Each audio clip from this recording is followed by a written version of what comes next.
Hold on 1 second.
Hey, what's up, USA, International, Canada, Long Island, aka Strong Island, plus the 5 spots of Brooklyn, Bronx, Manhattan, Staten Island, Queens. This is your man and homie, G Money Stacks, aka the Gregonator, YouTuber, creator, host with the most, misunderstood lonely nomad, unstoppable independent podcaster, Queens, New York native, who is also a New York Mets fan from the neck of the woods of Laurelton, Queens, New York. And yes, you're now rocking, listening, streaming, and watching the 87th episode of the Sports Edition show, Excellent Fun Vibrant Talks podcast.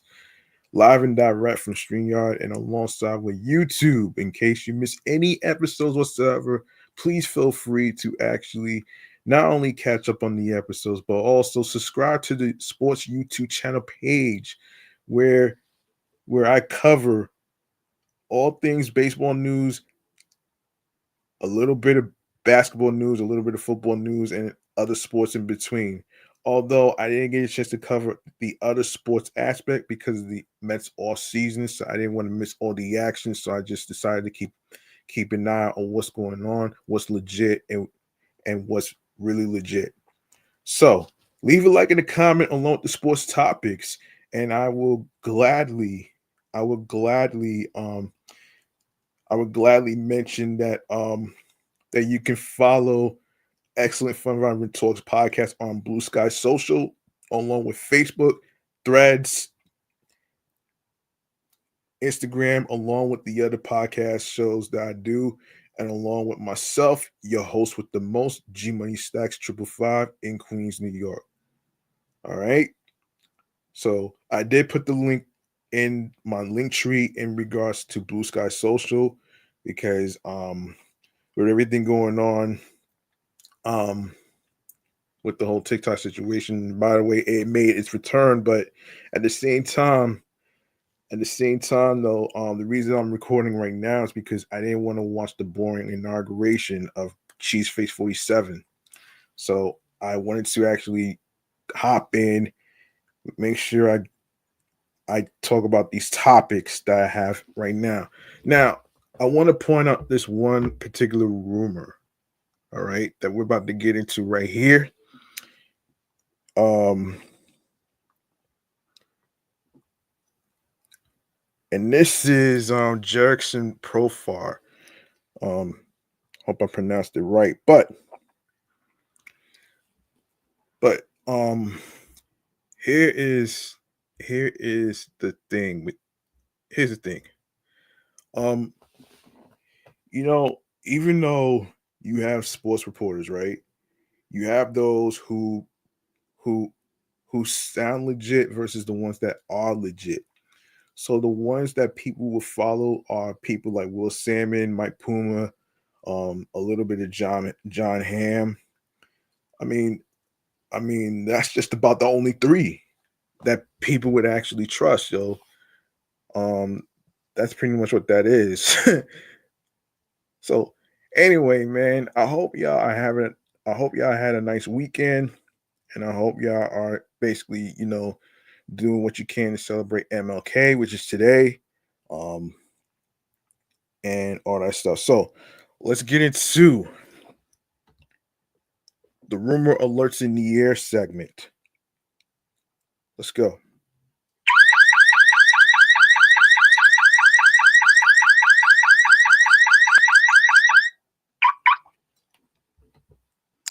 All right, Jerickson Profar is one of the names that a lot of Mets fanatics has been hearing about, but I'm here to actually debunk the rumors. All right, so if you didn't hear from the person's if you didn't hear from the person's mouth whatsoever,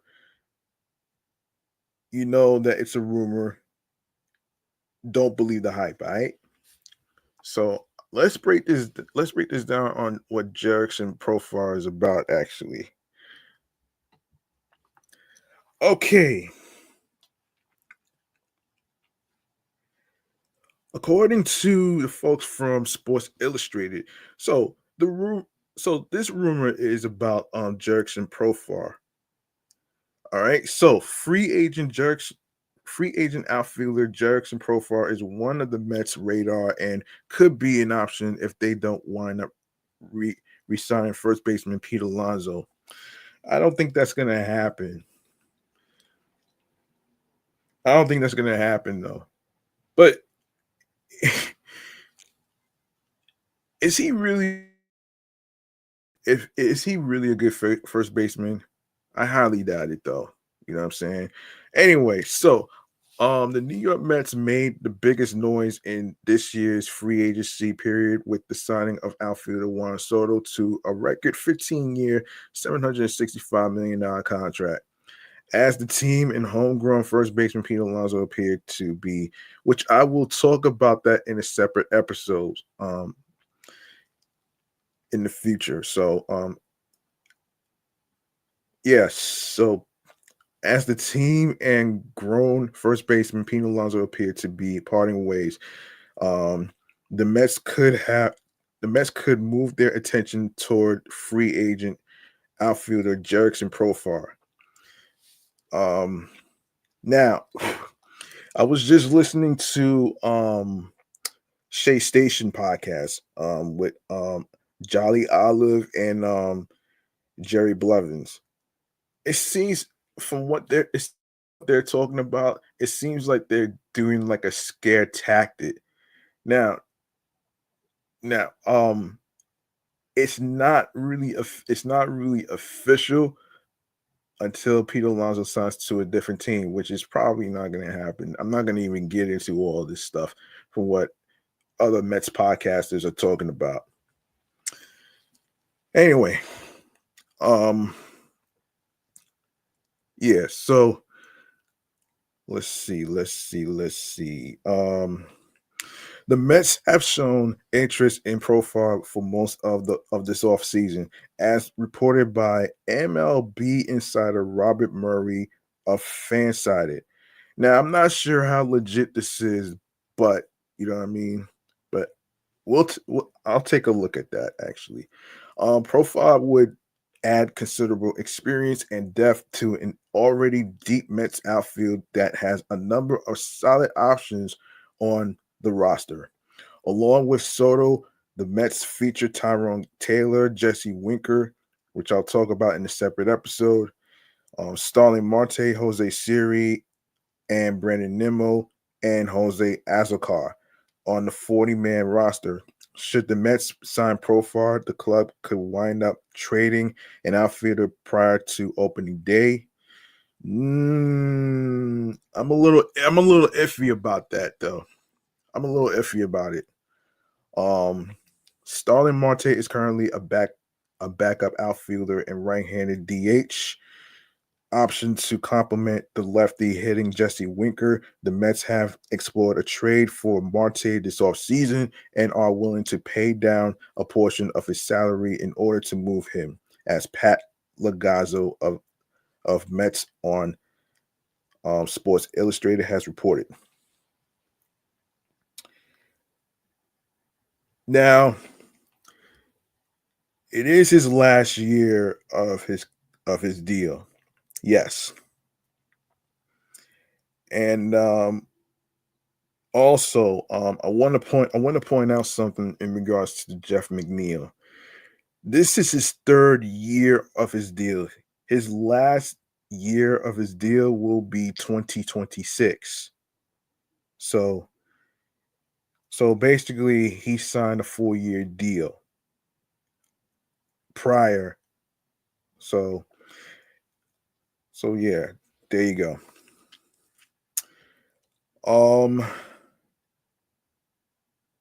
Yeah, so here. All right, so profile former top prospect began his MLB career as a middle infielder with the Texas Rangers as a 19-year-old in 2012. He spent his first 5 seasons with the Rangers, slashing 240, 321, 387 in 352 games. Profile hit 218 with a 711 OPS and 20 home runs in 139 games with the Oakland A's in 2019. Profile signed with the San Diego Padres in 2020 and spent most of the next 5 seasons with the team, slashing 257, 349, 403 with 51 home runs and 208 RBI. He played the majority of 2023 with the Colorado Rockies, hitting 236 with 8 home runs in 111 games. He is coming off a career season in 2024, slashing 280, 380, 459 with career best 839 OPS, 24 home runs, and 85 RBIs. He also made his first All-Star appearance and won his first Silver Slugger award as well. Profile turns 32 years old next month. Strong addition to the Mets on a short-term deal. Oh boy. All right. I want to take a look at something actually.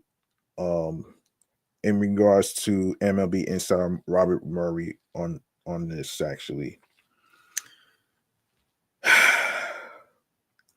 It's crazy, man. You know what I mean?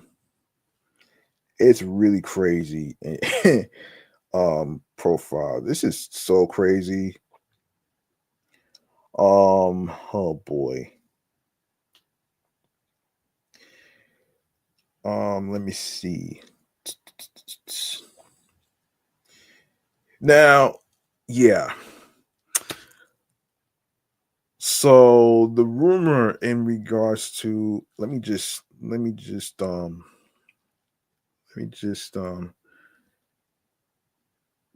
fact check myself real quick actually. Okay. So let me see. So this was posted by Robert Murray, right? I said I was going to talk about the whole Pete Alonso thing in a separate episode. I'm not going to have time to get into deep with this. So here's what's going on here, man. And I've been hearing of Vladdy Guerrero's name out of the blue. So Toronto has been star searching the last couple of off seasons, being heavily involved in the Shohei Ohtani and Juan Soto sweepstakes. They swung and missed on each of them, but remain committed to winning in 2025 and beyond. That's a big if. That's a big fucking if, though, man, because to me, it's like, from what other YouTubers who cover the Mets and stuff, they're basically saying that the Blue Jays suck. You know what I'm saying? It's just crazy, man. It's just crazy to me. That has fueled their pursuit of Alonso, who the team has been engaged with in recent days. He would be the first base, and if signed, could help form a foundation capable of keeping Vladimir Guerrero Jr. in Toronto for the long term. The sentiment in Toronto sources said is that if Alonso is signed, Vladimir Guerrero Jr. is not being traded. Toronto has no plans to trade Guerrero Jr. this offseason. They want to win. They are very serious about winning, and that's why they are trying for Alonso. Whether or not they will be successful in convincing him to come to Canada remains to be seen, but they are trying. Look, look, this is gonna sound crazy though, man. And I also heard about the whole Anthony Santander, so let's talk about that one too. Let's talk about that one too, actually. Um, let's talk about that. So, all right. For the last two off seasons, the Toronto Blue Jays have been as aggressive as any team in the majors, yet failed to land any big name free agents from Shohei Ohtani to Juan Soto to Roki Sasaki, who's also been picked up by the Dodgers. Once again, um, hate hate their fucking guts. Toronto's whiffs have been more painful each and every time they occur. Yeah, they did miss out on some key players and stuff. That is nuts. Yeah, this is nuts. You know what I'm saying? The hell's going? Yeah, this is nuts right there, man.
right, let's continue, shall we? All right, so finally, Ross Atkins was able to get someone to sign the dotted line, coming to terms with Anthony Santander, according to John Morosi of MLB Network. Ken Rosenthal of The Athletic reported that the deal is for 5 years and more than $90 million. Interesting.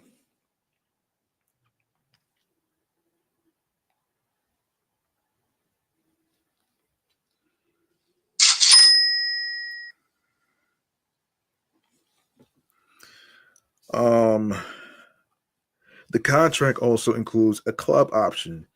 With most of the big names off the board, Toronto's options were fairly limited when it came to difference makers.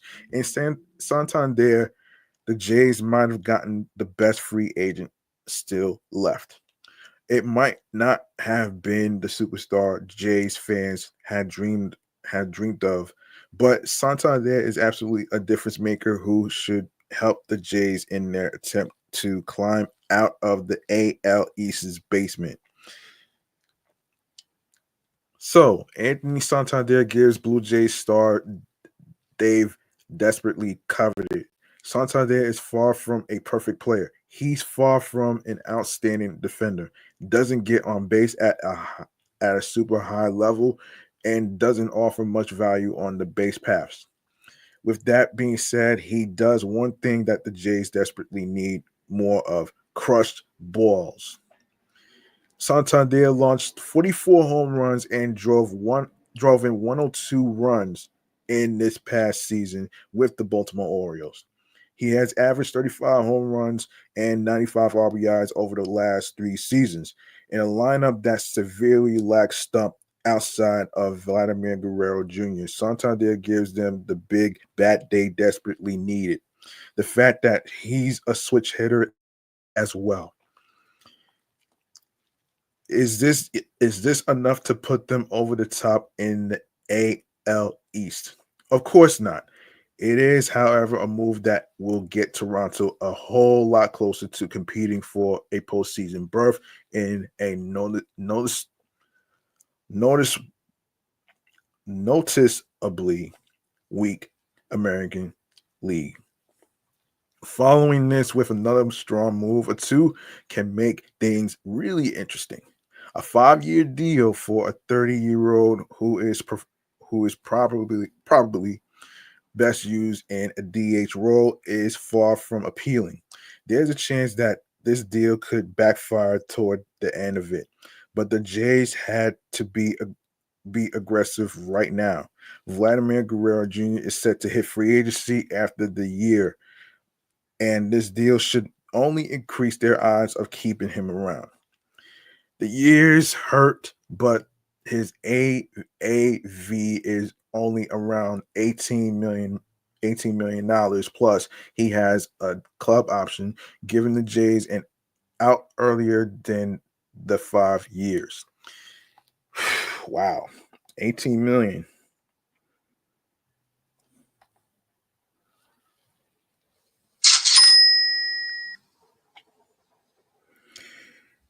Yeah.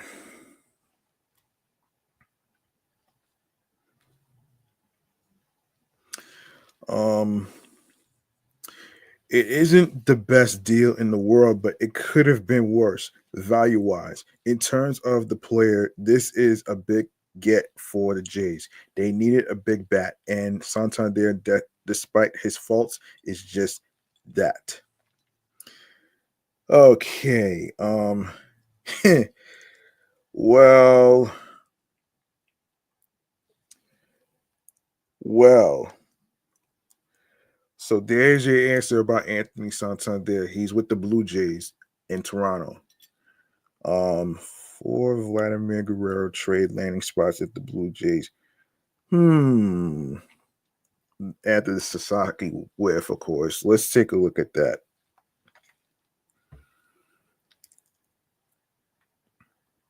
So this is from Fansided. Okay, so stop me if you heard this one before, but the Toronto Blue Jays have missed on a high profile free agent. The latest rendition of this common refrain is Canada is, of course, Roki Sasaki after the superstar Japanese free agent predictably landed with the Dodgers. The Blue Jays were reportedly among three finalists for Sasaki along with the Dodgers and San Diego Padres, but they ultimately ended up as and also ran in this conversation, which was the case with Juan Soto, Shohei Ohtani, and just about every other generational type free agent they've targeted.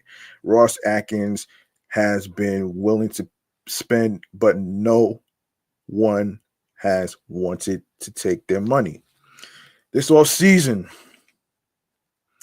more than others. However, that is more understandable on the part of free agents. Vladimir Guerrero Jr. and Bo Bichette are entering the final year of club control, and the writing has been on the wall that both are gone.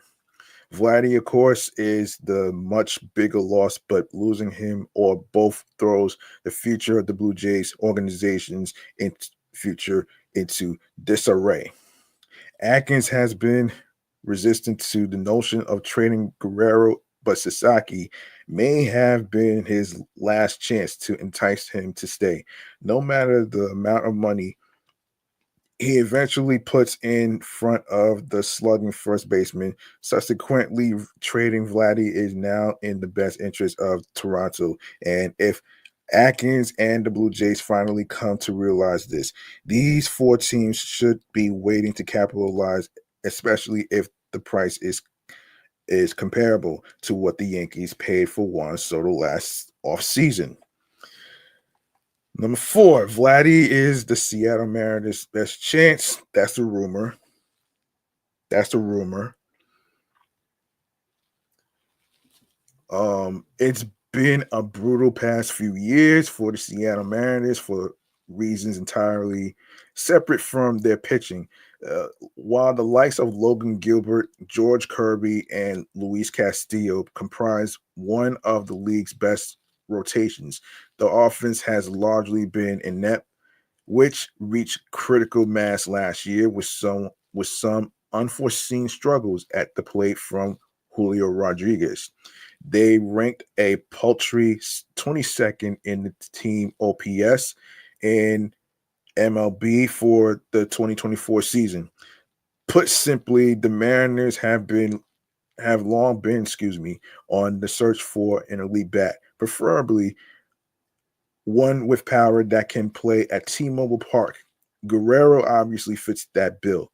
While he has only a 729 OPS in 16 career games in Seattle, he's still the right-handed pop that the offense direly needs in the middle of the lineup. Furthermore, Seattle has the ability to entice the Blue Jays to make such a trade. Whether they were to deal a top prospect like catcher Harry Ford, one of their young arms, or something, including one of those marquee pieces and more, the Blue Jays would get a building block to start hitting reset that won't be available to them if Guerrero simply leaves in free agency, or even if they were to wait until the trade deadline to try and move him. Number three, the San Francisco Giants can make their own luck with a Vladdy trade. Perhaps a slightly better version of the Blue Jays in terms of offseason pursuits is an apt way to describe what we've seen from the San Francisco Giants in recent years. They too whiffed on Otani, the finalists for Sasaki, and were at least involved at some point with Soto.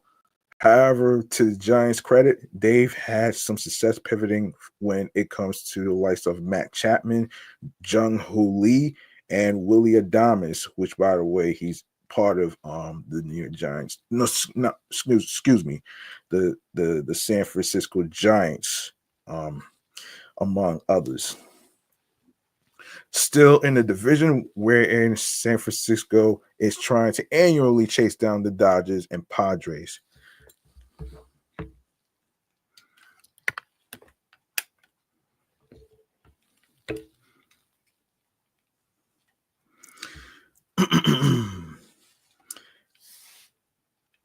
All right. Wait, where were yes. They need more pop in the fold. More importantly, the lineup needs more pop. They've had a single outage in the Bay Area for some time, something that Guerrero would clearly answer. Much like with Seattle, they do have pieces that should ultimately entice the Blue Jays to make such a deal if Toronto becomes so inclined. Whether it's their bevy of young infield prospects, a handful of young arms that have tremendous upside, or something that combines the two, the Giants offer the chance for Toronto to get more talent in the system and build something organically in a post-Vladdy world. And yes, number two, Vladimir Guerrero Jr. seems to have the New York Mets Steve Cohen's attention, although I remain personally dubious that this is anything more than a bit of leverage being deployed. There are some signs that the New York Mets might not do the obvious and orchestrate a free agency reunion with Pete Alonso that could throw things for a loop when it comes to first base in Queens. But David Stearns and Steve Cohen, fresh off cutting the check for Soto, would surely be willing to pay whatever necessary price to get Guerrero into that spot. Despite their aggressiveness since Cohen took over ownership of the club, the Mets still have a rich farm system that could be of interest to the Blue Jays, whether they choose to pick from the top of the prospect rankings or mix and match across the board. However, to me, the Mets seem like a bigger threat in free agency than they do on the potential trade market. That doesn't mean that New York should be ruled out, not in the slightest. But Cohen's ability to flex his checkbook is his biggest weapon. What could make the Mets dangerous in the trade realm? Though is if they were no if they see value in getting Vladdy in the building for a year with Soto to try and further entice him to land in Queens in free agency next winter. And number one, the Boston Red Sox should remain the favorites for a Vladimir Guerrero Jr. landing spot. Vladimir Guerrero has consistently shifted towards being played out somewhere other than Toronto. A Blue Jays rival in the Boston Red Sox have been the most consistently mentioned favorite to land him in free agency. But much like the Mets possibly wanting him in the building for a year before he hits the market, Craig Breslow could feel the same, and Boston is dangerous if that decision is made. Even after the Garrett Crochet trade with Chicago earlier this offseason, the Red Sox boost an elite farm system that still includes 4 players in Baseball America's top 100 prospects. While Roman Anthony and Christian Campbell might be untouchable as they figured into Boston's plans even this season, the Blue Jays could absolutely use players like Marcelo Mayer, Franklin Arias, or even proven big leagues assets like Wilyer Abreu or Cutter Crawford. When you look at Boston's massive need for a right-handed bat, their potential willingness to move Tristan Cassis, or at least shuffle things around with him and Rafael Devers, or even their potential to upgrade from Masataka Yoshida at DH. The Red Sox remain the biggest threat for Vladdy if Atkins and the Blue Jays can be talked out of their unwise stubbornness. All right. So, so these are the rumors. All right. So, as they say, take it with a grain of salt because it's not really official quite yet. So these are just hypotheticals right here, for you folks out there, for you to understand actually. Um, and I want to get, and it's a good thing I asked. That's a good thing I asked. Shouts to Anthony Rivera from Subway to Shade podcast. If you missed the latest episode, be sure to subscribe to his YouTube channel. And I did ask him what AV hold on, AAV stands for. So right now I'm gonna actually look this up, break it down, break it down for you, so you folks at home can actually understand um what it stands for and what it actually means. Okay. All right. Hold on one second, folks.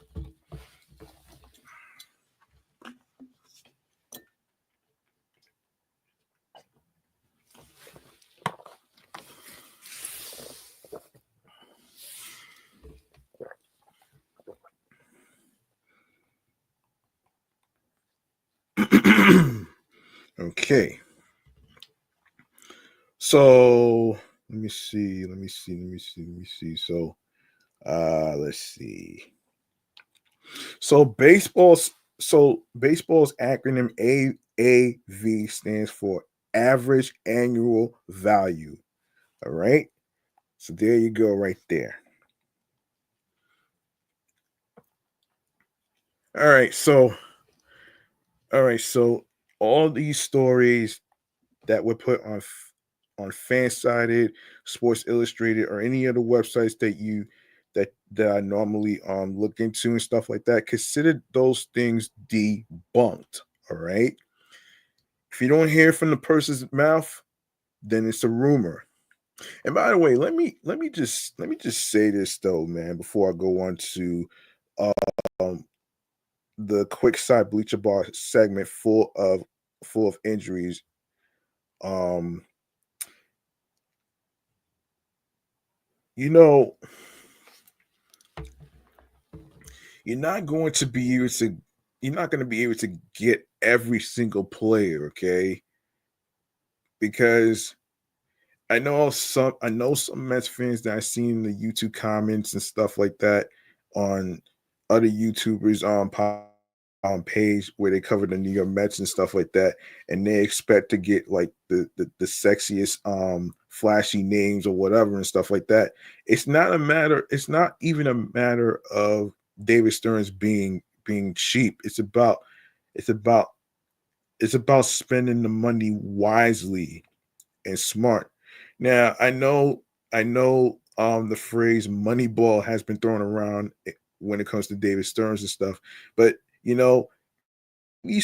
maybe some of the Mets fans out there, not all, maybe some of the Mets fans out there don't really understand the philosophy of what he's trying to do when it comes to trying to build this New York Mets team. Of course, versatility is important. Obviously, obviously, defense is important as well as offense is important. You know what I'm saying? I mean, he's picking players that could play more than one position. You know what I'm saying? So that's why that's why him and Cohen are smart not to blow the whole farm with the trade of prospects to Garrett Crochet, Luis Castillo. The reason being is because if you do that, if you do that, what are you gonna do? What are you gonna do on the upcoming years that's coming up? Like, you know what I'm saying? Like, you don't want to give away Ryan Clifford, Jett Williams, Luis Angel Acuna. You don't want to give away Jesus Baez. You don't want to give away Drew Gilbert, Nick Morabino, all these other prospects. You don't want to give that up though, man, because and it's not even about prospect hugging. It's not even about prospect hugging. It's about doing what is right for the New York Mets organization. And just because there's this flashy name that people think that it's going to actually come to the team, that doesn't mean that the person with the flashy name isn't really a good player. You know what I mean? So, you know, as they say, take all this shit with a grain of salt, man, because like I said, I'm going to actually do a separate episode in regards to the whole Peter Alonso thing. I'm not going to have time to do that in this episode, so I'm going to save that and my thoughts on that in a future episode. So anyway, so let's go to the quick side bleacher bar, man. You know what I mean? But consider all these rumor stories debunked. All right, here it is.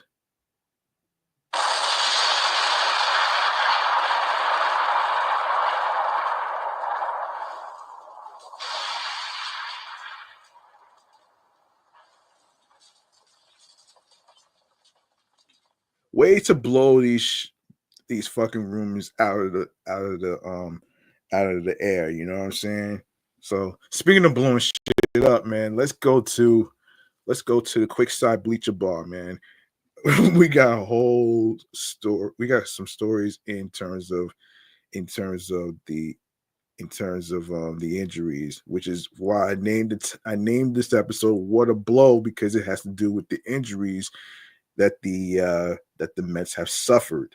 So we'll get into it right here, right now. Quick side bleacher bar.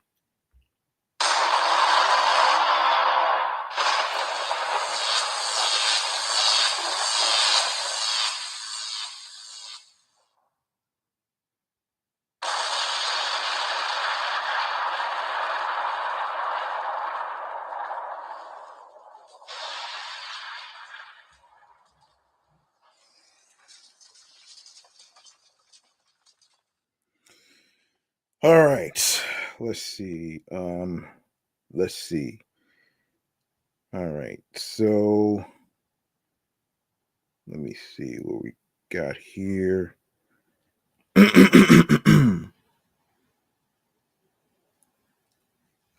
me see. Let me see. Let me see. Let me see.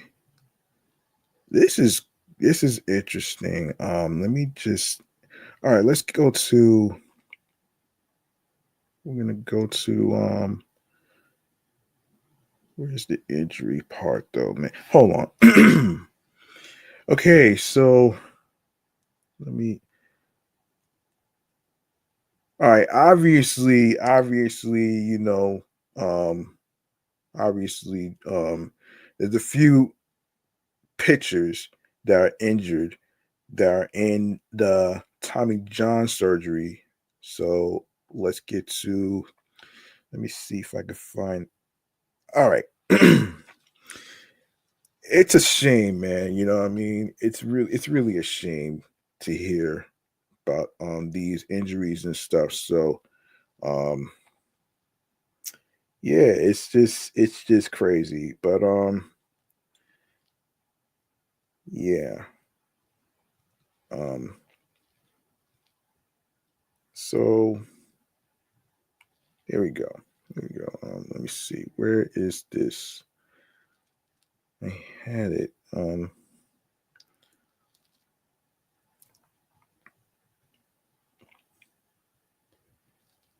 Yeah, let me see.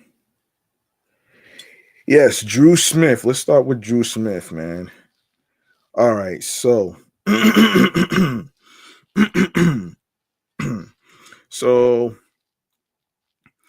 so Drew Smith's season is officially over, and his Mets career could very well be too. The reliever underwent right elbow UCL reconstruction surgery with internal brace augmentation which took place over in July of 2024. Um, that was that previous day, Friday. The team announced. Excuse me. The operation. Hang on a second. The operation was performed by Dr. Keith Meister in Arlington, Texas. He'll likely miss all of 2025 in addition to the rest of the season. You hate to see it, manager Carlos Mendoza said before Saturday's clash against the Rockies at Citi Field. He's still young. He'll get back on the field. He'll get back on track. He got a lot of innings left. Though it was expected, Smith's absence provides another brutal blow to Mets bullpen that is already running on fumes. Smith, age 30, owned a 3.06 ERA with 2 saves this season in 19 appearances. But Smith, the team's longest tenure pitcher, revealed last month that an MRI exam showed he had pretty significant ligament damage in his right elbow, and it was quickly expected that he would need surgery. Damn, man. Damn. Yeah, that's crazy. That's crazy to hear, you know? That's crazy to hear. It is crazy to hear, though, man. You know what I mean? It is crazy to hear.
Okay.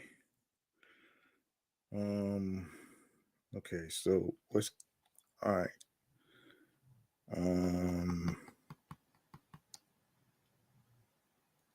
Hold on 1 second.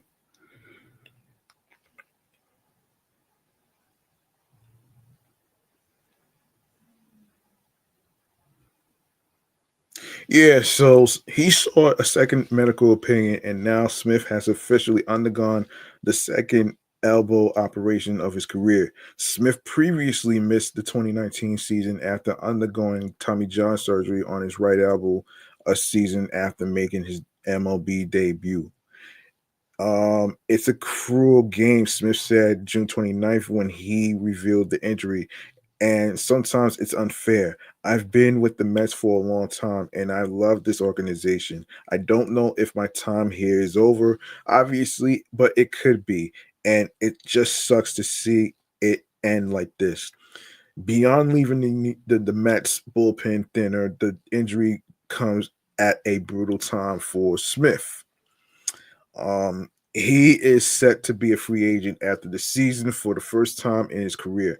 Originally a third round pick in the 2015 MLB draft by the Tigers, who was sent to the Rays 2 years later.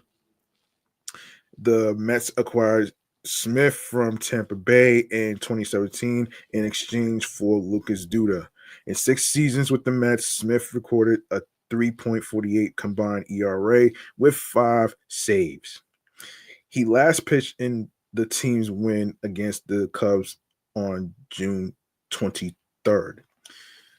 He was forced to enter the game in the ninth inning with a rush warm-up um, following um,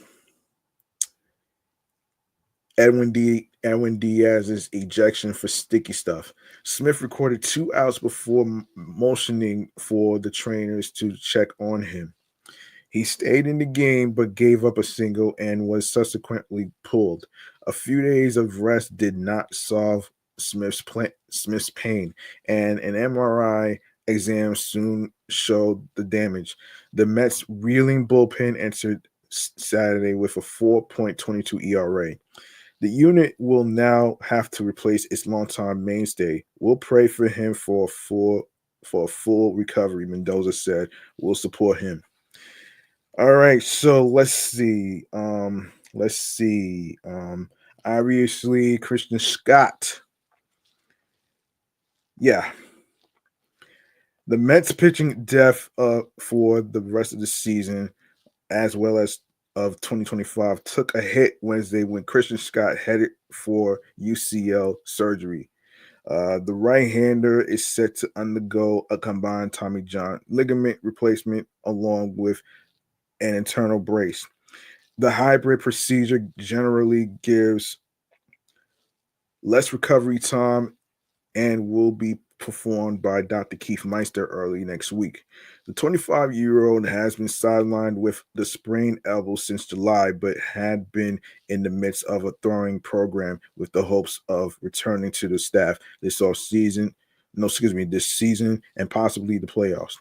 He dealt with a similar injury a year ago in the minors and was able to return after rest, but during this rehab, Scott said he was dealing with some of the same issues with his breaking pitches he felt when he was shut down. Scott made 9 starts with AAA Syracuse before making his MLB debut in May. In 9 starts with the Mets, Scott went 0-3 with a 4.56 ERA, but showed glimpses of why he catapulted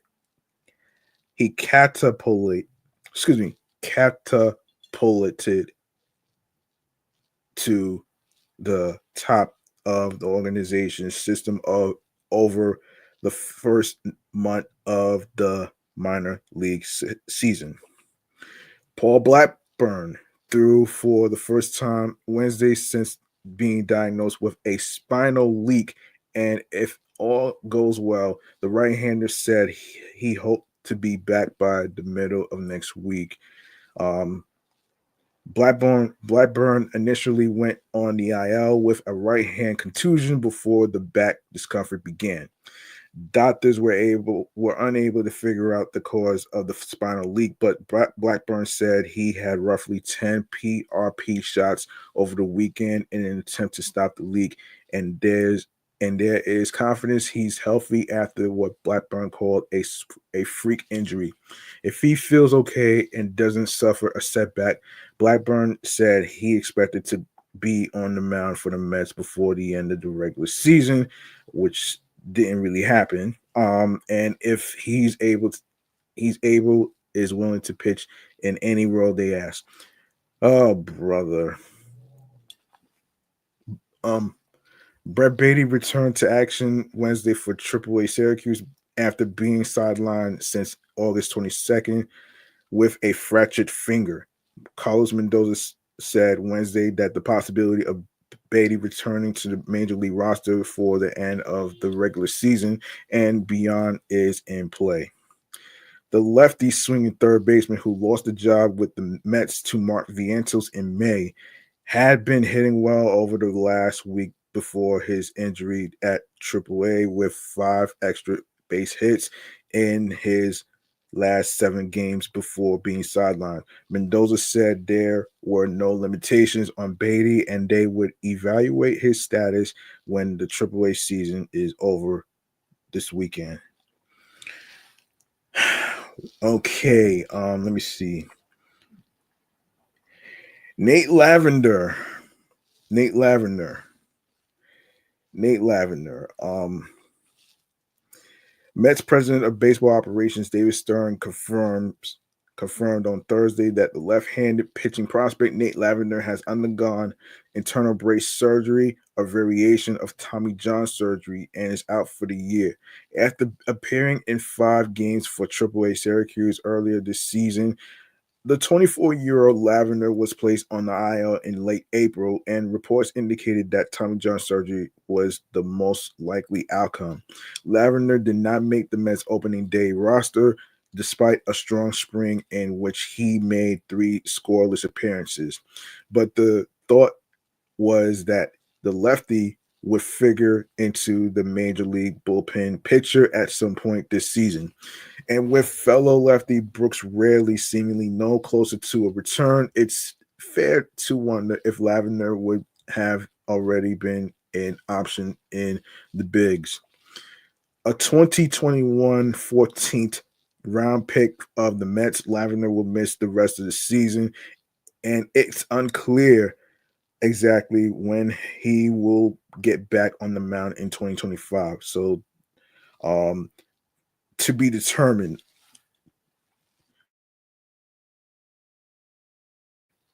All right, and most recently, Jett Williams. Um, most recently, Jett Williams got injured. So Mets number 2 prospect Jett Williams sprained his right ankle in the Arizona Fall League. The but he appears to have avoided a major injury. Um, Although there's been no word on the severity of Williams' ankle sprain, Mets officials are optimistic it won't have a significant impact on his offseason, according to a report from MLB.com's Anthony DeComo, who you may know from the Mets pod as well.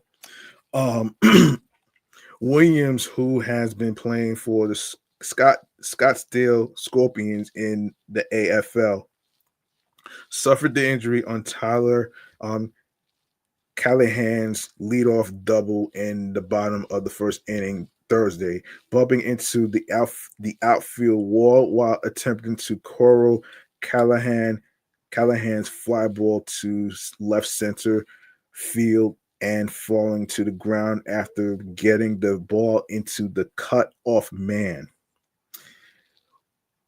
Williams' latest ailment comes after he missed significant time while recovering from right wrist surgery during the 2024 minor league season. The 21-year-old played just 33 games and slashed 215, 358 298 without a home run. Spending time at 3 minor league levels. Williams, MLB Pipelines, number 52 overall prospect, finished the AFL regular season with a 225 average, 2 homers, and a 758 OPS over 21 games. Despite Williams' injury, the Scorpions won their seventh straight game to earn a berth in Friday's semifinal play-in against the Salt River Rafters. The winner of that matchup will advance to the AFL Championship, which took place, which took place in, which took place in, on, um, which took place in 2024 actually, um, against the top seeded surprise Cigarros, to actually hear about these injuries and stuff. So let me see. All right, so Mark Vientos, man. So let's get into this story right here. Um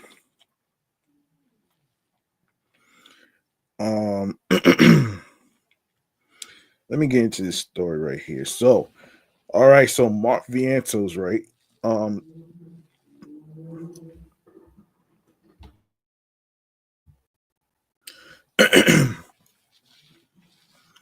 so 2024 thus far has been the year of the unexpected. By mid-May, most of us expected the Mets to be far out of the playoff picture for the rest of the season, selling at the deadline and gearing up for a run in 2025. Nevertheless, the never say die Mets went on a tear, slingshotting themselves forward as the best team in baseball over a 45 game span and inserting themselves right back into the wild card race, excuse me. Expect the unexpected, I guess.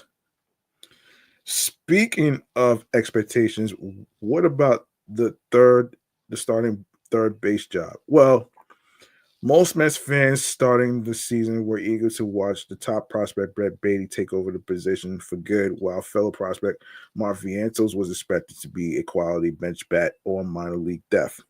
The narrative has flipped, however, as Mark Vientos has officially cemented himself as the Mets' everyday third baseman and as one of the best third basemen in the majors. The 24-year-old Vientos launched his 16th home run of the season during Wednesday's game against the Twins, giving the Mets the lead. They would lose the game 8-3, but Vientos' big swing continued the momentum he had carried with him all season long.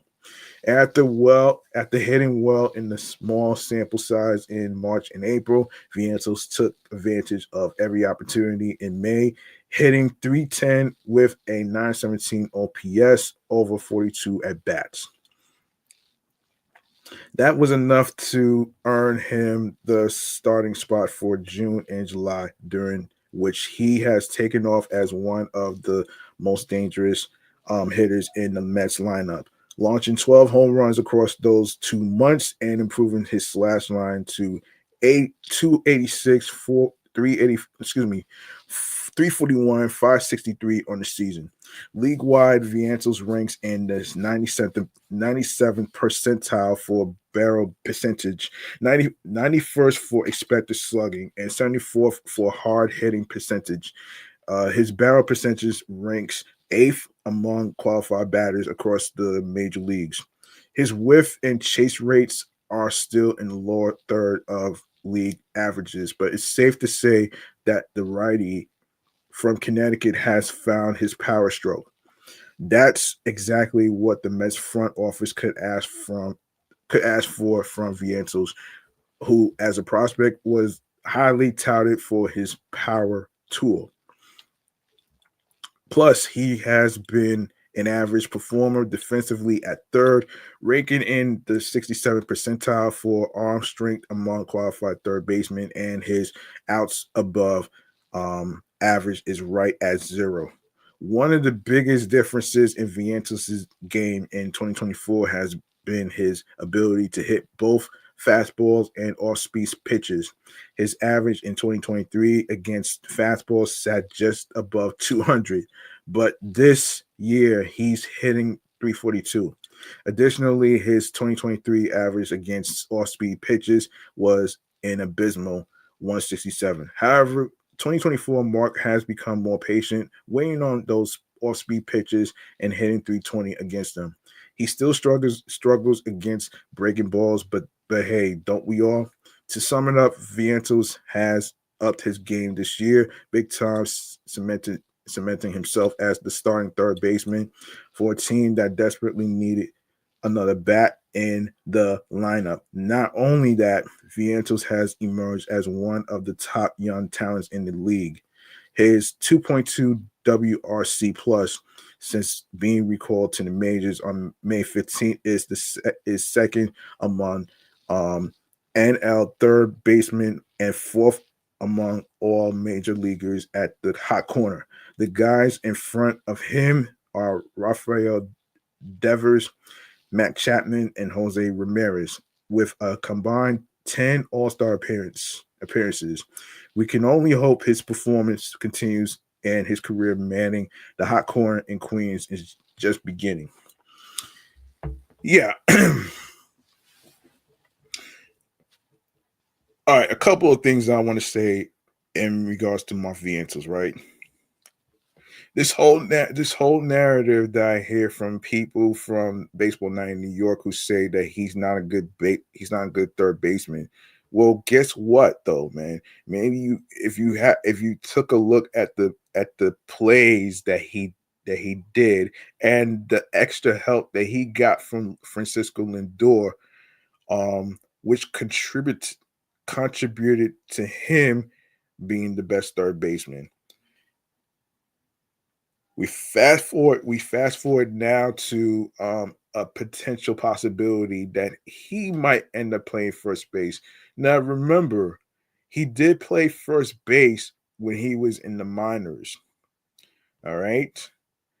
You know what I'm saying? So, for him to transition from third base to first base, it's going to be a long time for him to actually get the hang of first base compared to third base, because third base is his comfort zone. For the most part, listen, Alex Bregman, I hate to say this, he's not coming to the Mets, man. He's not coming to the Mets because he's looking for a different deal as far as the years and stuff. And yeah, I gotta say though, man, hypothetically speaking, if they don't bring back Pete Alonso, there's a chance that he might end up playing first base. Now, it may not be the greatest option, but at the same token, you can't really wait for Ronnie Mauricio because he is still recovering from that ACL knee injury that he had, and he missed a year. So in spring training, there's a chance that he might end up doing like rehab sessions and be a part of spring training, but I don't think he's going to be in the majors anytime soon. Now,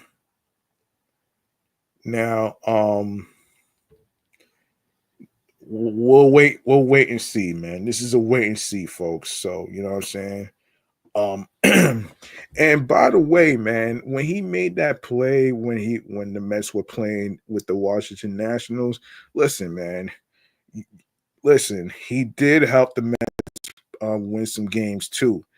You know what I'm saying? So he made one of the best plays on one knee while getting the runner out. That was an interesting play that I ever seen. And with the help of Francisco Lindor to basically help him be the best third baseman, the best version of himself. You know what I'm saying? So it really paid off. It really did pay off though. You know what I'm saying? You know what I'm saying? Um I do hold on a second. I do want to recommend hold on a second. I do want to recommend some hang on a second here. Hang on one second. I forgot. All right. Hold on one second, folks.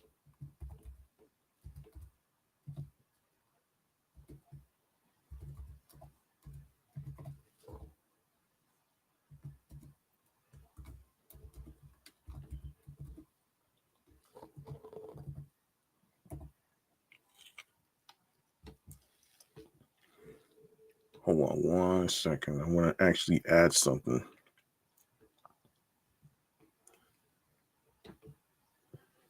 All right.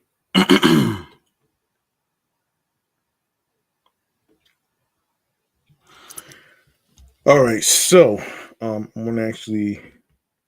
want to recommend some podcasts, some sports podcasts for you to check out though. Um, so let me see.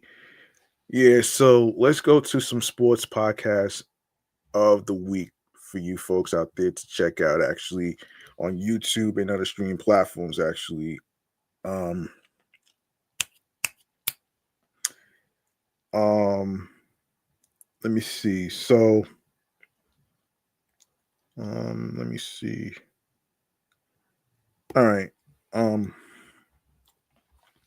yeah, sports podcast of the week. All right. So let's get into it right here. Let's get into it.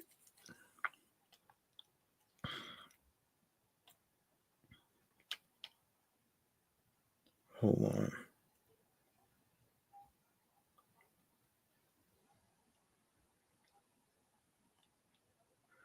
Hold on one second.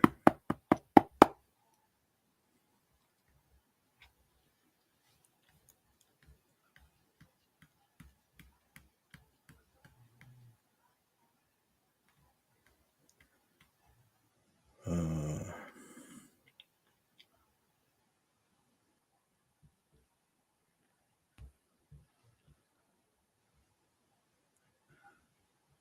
all right.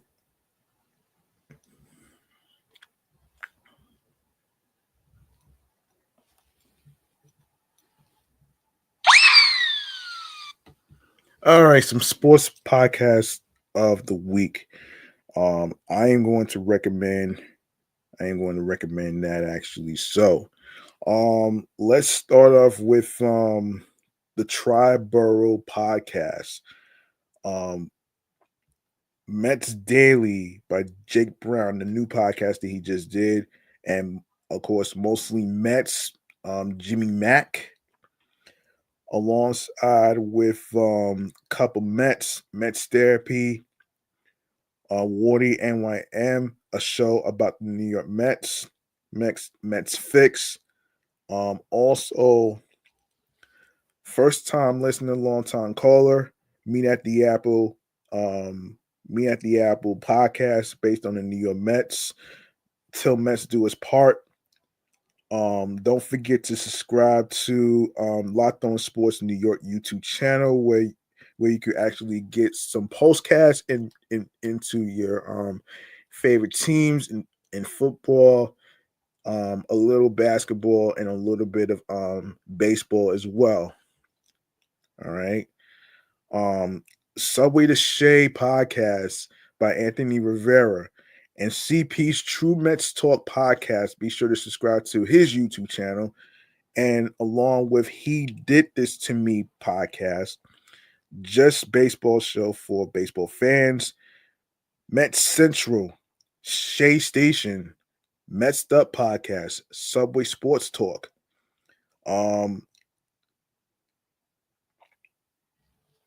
Mets podcast, We Gotta Believe. And along with Foul Territory, Why Am I a Mets Fan? You Know I'm Right podcast, Talking Baseball, the Mets Pod, Mets Weekly, National League Town, a Mets podcast. And of course, let me see if I missed anything. I will look that up. And of course, don't forget to subscribe to the WFAN YouTube channel for the Rico Bronya podcast by Evan Roberts. There's also, let me see something here. Let me see something here. Let me see something here. Yes. Oh, let me see.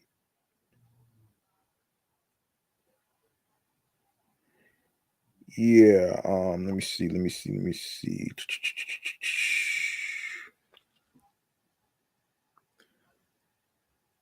let me see.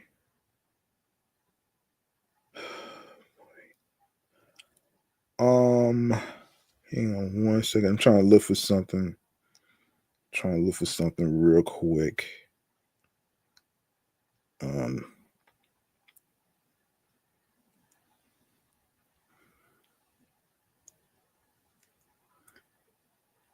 Mm-hmm.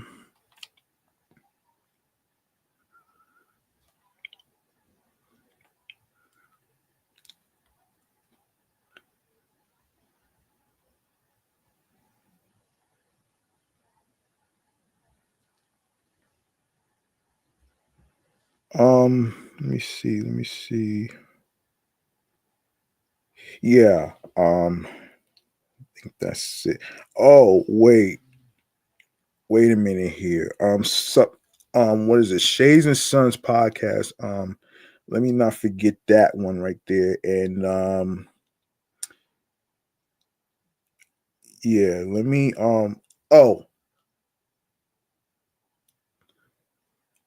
Top Bunk Sports. Yeah, make sure you subscribe to that channel as well. And of course, the Mets Pod on SNY's YouTube channel page. And let me see what else actually. What else actually?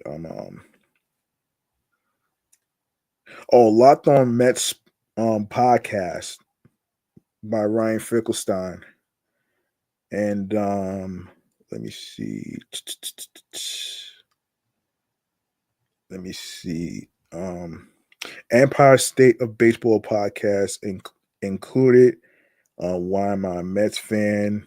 And of course, obviously, Locked On Sports Today podcast, 24/7 stories in the NFL, NBA, MLB, NHL, and NCAA.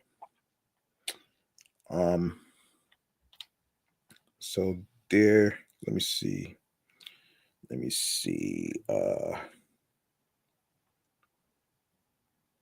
Wait a minute here. Okay. Yeah, yeah. Yeah, let me see if I missed out on anything. Yes, Top Bunk Sports, I mentioned that. Let me see. Let me see. Um, of course, other sports podcasts that's outside of baseball is Unapologetically Angel, Everything New York Giants podcast, Filthy Sports by John Campia, who also does his own show with movies. So be sure to subscribe to those channels as well. And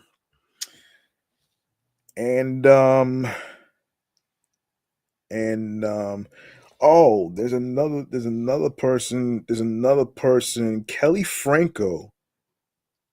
Kelly Franco has her own show. Let me look this up. Let me look this up real quick. Let me look this up real quick. Let me look this up.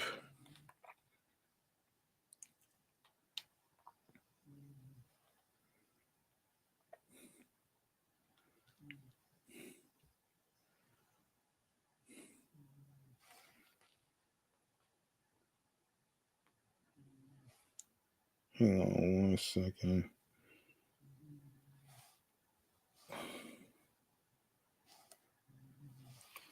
Okay.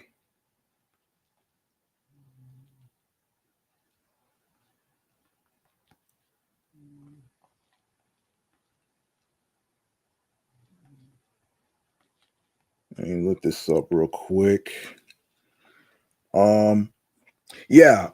Kelly Franco has her own show called the 3 Inning Fan Podcast. All right. 3 Inning Fan, the podcast with Kelly Franco. Make sure you subscribe to her YouTube channel page and along with streaming platforms as well. All right. And I think I'm gonna wrap up. Right here, actually. So I think I'm gonna wrap up right here. So I'm gonna wrap up right here. All right, so let's wrap up right here, right now. If I've forgotten anything, I will cover that next time in the future. So let me gather myself up here. So let's go to stream choices on the go, man. This is where I actually recommend y'all to actually, stream platforms where you can listen to episodes and where you can follow the podcast and your host with the most. All right, so let's get into it right here. All right, make sure you follow Excellent Fun Vibrant Talks podcast on Blue Sky Social alongside with Facebook, Threads, and other podcast shows that I do. The entertainment review show, Meticulous Vibe Juice podcast, which I will be recording next, along with subscribing to every streaming platform with Off the Meat Rack Chains New York Avenue podcast. I am going to drop off episode 376 today. And of course you can also follow on Instagram as well as myself, your host with the most, G Money Stacks 555. I am also on Threads. I am also on Instagram as well. And of course, if you go to the link in bio, you're gonna see. Hold on a second. If you go to the link in bio, you're gonna see a whole list of streaming platforms in the link tree link with Excellent Fun Vibrant Talks Pod. And if you click on there, it's going to include Audible, Odyssey, Amazon Music, Breaker, Bullhorn FM, Castbox FM, Deezer, Listen Notes, Moon FM Podcast, Overhaul FM Podcast, Player FM, Pocket Cast, Podfriend, Podhound, Podopolo, Panorama Podcast, Index Podcast Addict, Podchaser, Podverse, Podcast Guru, Podvine, Snip, Spotify for podcasters, TuneIn, Radio Public, iHeartRadio, the number one app where you can listen to your favorite music artists, singers, rappers, radio stations, and of course, podcast shows, including episodes for free. You don't need a credit card or debit card to download iHeartRadio. All you need to do is go ahead and follow Excellent Fun Vibrant Talks podcast on iHeartRadio and other streaming platforms that I just mentioned. You can also download these apps onto your iPhones, Android phones, iPads, Android tablets, alongside with laptops, which includes Apple Mac and Dell laptop models. All right. And also do the same with YouTube. make sure you go ahead and grab that subscribe button for me on the sports YouTube channel page of Excellent Fun Vibrant Talks podcast. Yes, the sports edition show um YouTube channel page. All right. If you miss any episodes whatsoever, please feel free to actually do some catching up and and and leave a like and a comment along with the sports topics. Tell me how you feel about the sports topics in today's episode. Um, and and Be sure to tell a friend to another friend, spread the word. Word of mouth is important. Add the podcast to your playlist. You can listen to it while you're on the go, to whether you are going to work, going to classes, going to other destinations, or coming from those destinations to the comfort of your home. You know what I'm saying? Um, and and Enable alerts so you don't miss out on any new episodes that's going to be dropping on the sports YouTube channel page. And for more video podcast episode live stream recordings. All right. Now, like I said, if you missed out on any episodes whatsoever, you can go to the section where it says live, and it's going to feature all the episodes that's been recorded. All right. I already made a playlist already, so you can't miss it. And yes, enable alerts so you don't miss out on any new episodes that are going to be on that's going to be out on Tuesday. No, excuse me, not Tuesdays, but Wednesdays, Thursdays, and Saturdays. All right. And share my Linktree link with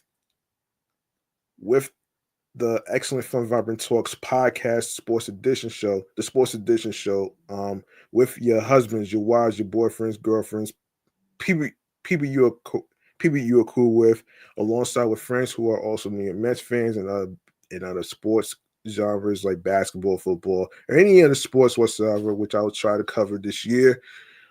It's not going to be a guarantee, but I will try my best to actually cover the big threes and all the other stuff, man, because that's something that kind of drew on to me. And um and yeah, so look, man, that's gonna do it for me, man. I'm your host with the most, G Money Stacks, aka the Gregonator. Thank you very much for listening to episode 87, titled "What a Blow," which is basically talking about the injuries that the Mets had. And of course, I wouldn't say this is a depressing episode, but we did cover some rumors. We did cover some rumors. I debunked them. We did cover Mark Vientos and a little bit of everything. Hold on a second, man. Hold on a second.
I'm sorry about that, folks. I had to put it on mute. Apparently there was a car driver that was playing loud music and stuff, so I wanted to make sure I put it on mute. So I don't get copy striked. So, you know what I'm saying? So, as I was saying before, man, what I was about to say while wrapping up is um, you know, remember the grind doesn't stop, hard work pays off. If you want something, you have to work hard and earn it. It's not gonna be given to you on a fucking silver platter. Um, find your niche and the type of skill that you want to do, whether you are a podcaster like myself, whether you are a radio personality, whatever career field you're trying to get into, just make sure whatever career field that you choose or whatever, don't just do it because of the money. Do it because of because you want to live and survive, all right? And do what makes you happy emotionally, physically, spiritually, that gets you into your zone alongside with tunnel vision. All right. Also, also remember, there's no manual on following your goals and dreams alongside with following your heart, your worth, and of course having the creative freedom to create content and other things that's like art related. Whatever it may be, man, make sure you have the creative freedom to do it. um so and also, it's not about whether you win or lose, it's about how you play the game. And I will add to this though, look, you're not going to get every well-known name on the New York Mets organization team, because it's not a it's not about being a cheapskate. It's about spending the money wisely and smart. Now, many people will say that it's David Stearns being a moneyball type of guy who comes up with ideas and stuff. So and on and it's not even about that. Look, you just gotta trust the fucking process here. I know there's some New York Mets fans who are, impatient and stuff like that, but at the same token, man, like it, you have to really have faith in David Stearns and Steve Cohen, all right? Because what you want to do is, be sure to, because the off season is not over yet, man. And we're like days away from spring training, and I just saw online that the catchers and pitchers start their spring training as well. And February 22nd is when the spring training games will start. That's going to be a Saturday. Mark your calendars and all that great stuff right there.